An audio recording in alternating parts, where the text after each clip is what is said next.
Chris सड़क पर लोगों को करतब दिखाता है। वो छोटी मोटी चोरियां करता है। ऐसा करके वो खुद का और इन अनाथ बच्चों का बड़ी मुश्किलों से पेट भर पाता है। उसकी जिंदगी का बस एक ही सपना है, चाइना टाउन के रेसलिंग कंपटीशन में सोने का ड्रैगन जीतना। अब एक चोरी के सिलसिले में पुलिस उसके पीछे लग जाती है, जिसमें उसे लंबी सजा होना तय है। पुलिस से बचने के लिए क्रिस एक जहाज में छिप जाता है, लेकिन अफसोस ये एक लुटेरों का जहाज है। ये लुटेरे क्रिस को अपना गुलाम बना लेते हैं। अब इत्तेफाक से एडगर और हैरी नाम के ये बंदे हाईटेक हथियारों के साथ इन ओल्ड स्कूल लुटेरों पर अटैक कर देते हैं। सारे लुटेरे मारे जाते हैं, लेकिन क्रिस का दुर्भाग्य यहाँ खत्म नहीं होता। एडगर और हैरी बहुत बड़े धोखेबाज हैं। ये क्रिस को मोटाई टापू के सरदार खाओ को बेच देते हैं।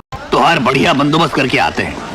खाओ रेसलिंग का शौकीन है। क्रिस उसे अपनी रेसलिंग के दांवपेच से इम्प्रेस कर लेता है। अब चाइना टाउन के महामुकाबले में खाओ के बेटे को बुलावा आता है, जहां खाओ क्रिस को भी अपने साथ ले जाता है। अब यहाँ क्रिस की मुलाकात एडगर और हैरी से होती है। क्रिस कहता है, तुमने मेरे साथ धोखा किया है, तुम कर्जदार हो। अब क्रिस दोनों से एक डील करता है। क्रिस उनसे किसी भी तरह से उसे चाइना टाउन के कुश्ती मुकाबले में एंट्री कराने के लिए कहता है। वो उन्हें इनाम में मिलने वाले सोने के ड्रैगन का लालच देता है। एडगर और हैरी जानते हैं इसका मुकाबला जीतने का कोई चांस नहीं, लेकिन सोने के ड्रैगन के लालच में वो क्रिस की डील को मान लेते हैं। यहाँ क्रिस की मुलाकात कैरी नाम की एक बेहद खूबसूरत लड़की से होती है। क्रिस ने मन ही मन सोच लिया है, ड्रैगन मिले ना मिले, लेकिन इसे दुल्हन बना के घर जरूर लेकर जाऊंगा। अब एडगर एक प्लान बनाता है, जिसके मुताबिक मिस्टर अमेरिका की जगह उसे मुकाबले में शामिल किया जाएगा। अब जैसे ही मिस्टर अमेरिका चाइना टाउन पहुँचता है, ये नकली रिप्रेजेंटेटिव बनके उसे फुसला कर ले जाते हैं। अब खाने की मेज पर ये सांप बिच्छू के चाइनीज डेजर्ट्स का लुत्फ उठा रहे हैं। तभी खाओ अपने पहलवान बेटे के साथ वहाँ पहुँच जाता है। वो एडगर, हैरी और क्रिस को खरी खोटी सुनाता है। वो क्रिस से कहता है कि तुम कितने घटिया हो, हमने तुम्हें कुश्ती के दाव पेच सिखाए और अब तुम हमारे ही खिलाफ लड़ने की तैयारी कर रहे हो। खाओ की बातें सुनकर मिस्टर चैंपियन उससे कहता है, कुश्ती क्रिस नहीं, मैं लड़ने वाला हूँ। खाओ मजाक भरे लहजे में उससे कहता है, तुम पहलवान हो क्या?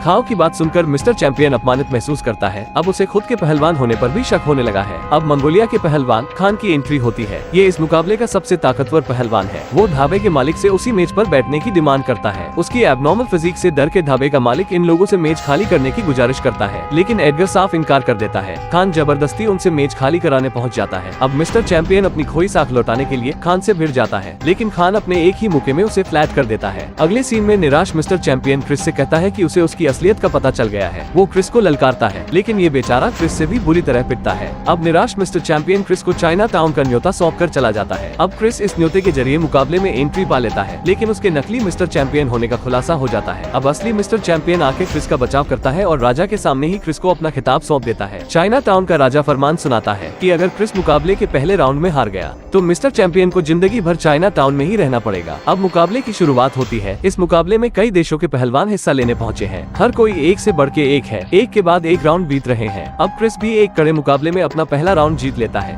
जिसकी सबसे ज्यादा खुशी मिस्टर चैंपियन को है। उधर मंगोलिया का पहलवान खान हर मुकाबले में अपने प्रतिद्वंदी को मौत के घाट उतार रहा है। अब वो एक मुकाबले में खाओ के बेटे की भी जीतने के बाद बेरहमी से जान ले लेता है। क्रिस खान के पास जाकर उससे प्रतिशोध लेने की कसम खाता है। अगले मुकाबले में भी खान जापान के सूमो पहलवान को मौत की नींद सुला देता है। वास्तव में ये इंसान की खाल में एक हैवान से कम नहीं है। उधर एडगर और हैरी एक हॉट एयर बैलून की हेल्प से सोने के ड्रैगन को चुराने की कोशिश कर रहे हैं, लेकिन चाइना टाउन का सिक्योरिटी सिस्टम इतना भी कमजोर नहीं है जितना इन्हें लगता है। वो इनके प्लान की हवा निकाल देते हैं। अब इन ठग बंधुओं को जेल में डाल दिया जाता है। अगले दिन राजा के सामने पेशी में क्रिस ये गुजारिश करता है कि अगर वो मुकाबले में जीत जाता है तो वो सोने का ड्रैगन नहीं लेगा, लेकिन बदले में आप प्लीज मेरे इन कमीने दोस्तों को छोड़ देना। क्रिस की शर्त को मंजूर कर लिया जाता है। अब फाइनल मुकाबले में क्रिस की खान से भिड़ंत होती है। मुकाबले में खान क्रिस पर भारी पड़ रहा है, लेकिन क्रिस भी खान को अपनी ताकत का एहसास दिलाने में पीछे नहीं है। ये मुकाबले की सबसे लंबी लड़ाई साबित हो रही है। खान क्रिस को रिंग के बाहर फेंक देता है और इसे अब एक ओपन फाइट में परिवर्तित कर दिया गया है। दोनों लड़ते लड़ते बाहर आ जाते हैं। अब बाजी पलट गई है। क्रिस के रेसलिंग स्किल्स अब खान पर भारी पड़ रहे हैं। उधर जेल में बंद एडगर और हैरी क्रिस के जीतने की लगातार दुआएं कर रहे हैं। एक लंबी लड़ाई के बाद क्रिस के ये आखिरी पंचेस खान को ऐसी पटकनी देते हैं कि खान दोबारा से उठ नहीं पाता। अब क्रिस को चाइना टाउन के सर्वश्रेष्ठ पहलवान की उपाधि दी जाती है, लेकिन वादे के मुताबिक सोने के ड्रैगन की जगह एडगर और हैरी को रिहा कर दिया जाता है। कहानी के अंत में हम देखते हैं एडगर और हैरी अपने पुराने काम धंधों में लग गए हैं। इधर क्रिस कैरी को साथ लेकर कहीं सुकून की जिंदगी जीने निकल जाता है।